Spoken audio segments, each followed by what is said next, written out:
Si l'équipe de Côte d'Ivoire ne gagne pas cette CAN, est-ce que tu vas démissionner? Où est le rapport? Est-ce que j'ai été élu pour la CAN?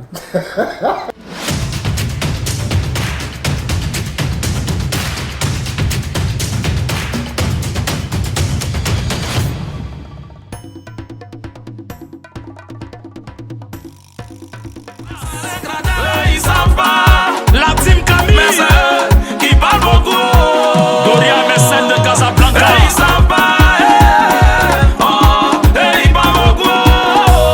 We are not now. Kouloulé, Asa Kouloulé, Asa Kouloulé. Est-ce que l'équipe ivoirienne sera prête? Je l'ai aussi dit aux Ivoiriens, je ne triche pas. Je ne suis pas quelqu'un qui va parler pour parler.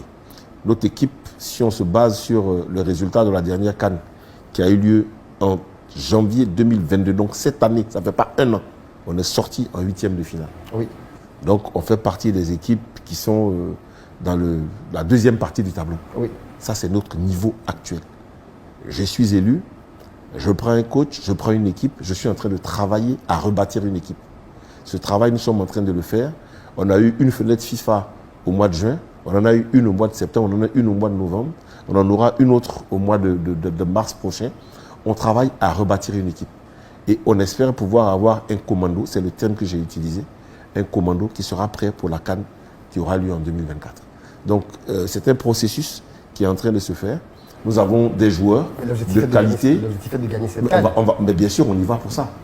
On y va pour ça. Parce que quand tu dis qu'on est une équipe de deuxième rang... Non, il faut bien... Je te situe le contexte. Et je quand situe le moment. Okay, voilà. Il ne faut pas sortir du contexte. Okay. Et je dis qu'on bâtit une équipe pour pouvoir être prêt pour 2024. On ne va pas aller à 2024 avec des excuses.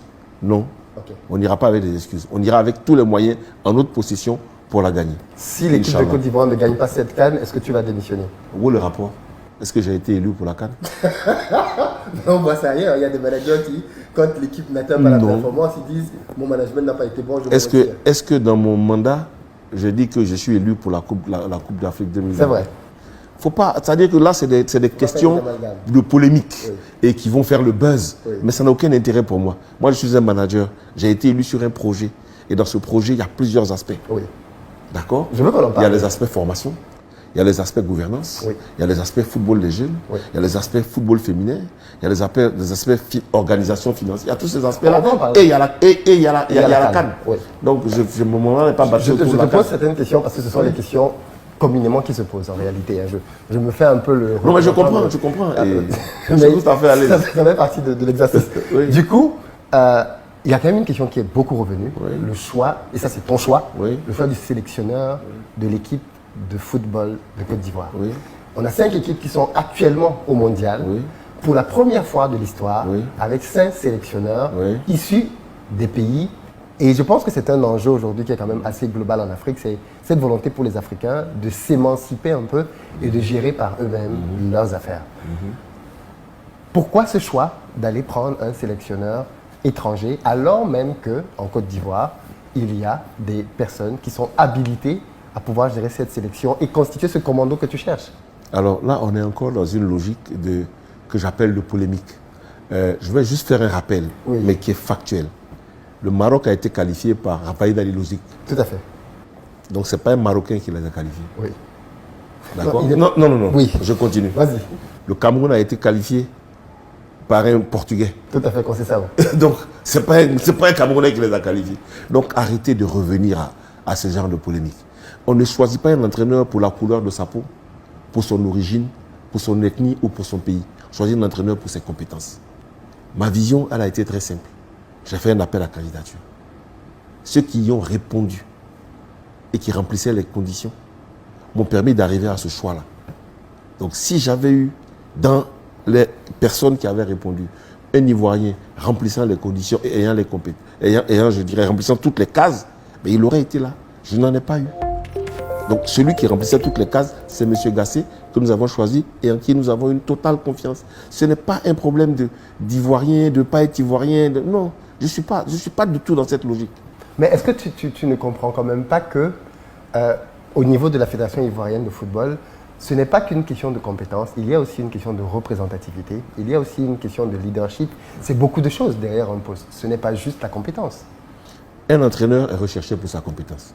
Il n'a pas recherché pour... Il n'a rien d'autre à faire qu'être compétent, entraîner son équipe et la faire avancer. Oui, mais est-ce que tu as déjà vu un pays comme la France avoir un sélectionneur autre qu'un sélectionneur français? Et pourtant, il y a des sélectionneurs qui sont plus performants que les sélectionneurs français. Ah, je vois que tu n'as pas une grande expérience du football mondial. Le football français a été refait par un Roumain qui s'appelle Stefan Kovacs, qui était l'entraîneur de l'Ajax d'Amsterdam.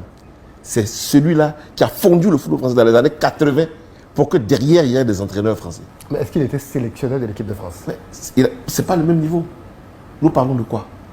Oui, ce que je veux dire, c'est qu'il y a une différence effectivement entre quelqu'un qui peut faire un travail de fond à la DTN et un poste de sélectionneur de l'équipe nationale. Oui. Mais nous parlons de quoi? Nous parlons de pays qui ont 100 ans, qui ont 200 ans de niveau de pratique de football. Nous, on parle de pays qui sont des pays aujourd'hui qui ont commencé à jouer au football au plus haut niveau dans quelle année? Donc, pour l'instant, les critères que nous avons arrêtés, c'est ces critères-là qui ont permis de faire l'appel à candidature. Après, tu sais, la critique est aisée. L'art est beaucoup plus compliqué et difficile. Donc, c'est très facile d'être dehors et dire yaka, yaka, yaka. Nous, ici, on a travaillé sur des bases qui sont des bases rationnelles.